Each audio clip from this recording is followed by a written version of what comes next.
Oo, karon tanaw ko salida kay di man ako siya hiwa-hiwaon nga kanang unsay mga nindot na parts. Ako siya i-tan-awon as a whole kung unsa yang experience ba nga kuha sa movie, sa tibuok movie. Palit na ko siya, ako siyang tan-awon as tibuok nga kuan. So unsay mabit-bit na ko iniguman. Madto ko dito so alone. Mag-uol lang ko kay magtanaw ko sa uban. Na sila'y tapat. Natugnaw kay ang sinihan. Kinsa man akong gakso ng bangko. Ambot di said ti kayo ko hinanaw og sini sa sukad sa una pa murag wadto lang jud ko kung daghan ko madunggan nga may intriga ko ba. Wala nindot. Ambot murag na nata na anad na sa tingali na murag magahuwat na lang ko kano sa magawas nga pwede siya tanawon sa computer o sa DVD. Siguro bad habit na siya for a filmmaker pero wala kay ko naanad og tanaw og sini gawa sa mga film festivals. Pero may sa tingay ko way kwarta mauna. Sayangan ko sa ko ibayad. Pero kung nainindot kay mo ako yung kuanan gahinan og kwarta.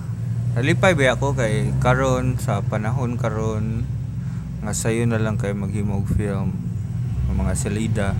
Murag na naghansad ba ang mga batanon, mga new blood nga na-interest nga maghimo bitaw. Unlike mga 5-6 years ago nga murag mao pay pagsugod ani nga movement hindi sa Cebu. Although sa Manila dugay-dugay na siya nagsugod pero sa Cebu murag baguhay lang. Kato na time murag gamay ra kay tao ganahan og himo.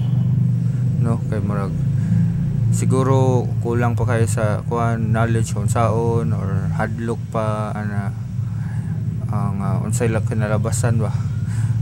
So in short mura siya dako kay na mansion niya gamay ra kay tao murag ayo na itaw murag ana may hapra jud sa kamot ang maghimo sa una pero karon murag amazing kayo kay murag daghan ang baw-an ba nga lo na din naghimo lain na murag wa mi kaila ana murag so murag bag-usad siya ba nga kuan daghan na di ay maghimo daghan kog hope nga unta kanang matarong na bitaw ni atong kuan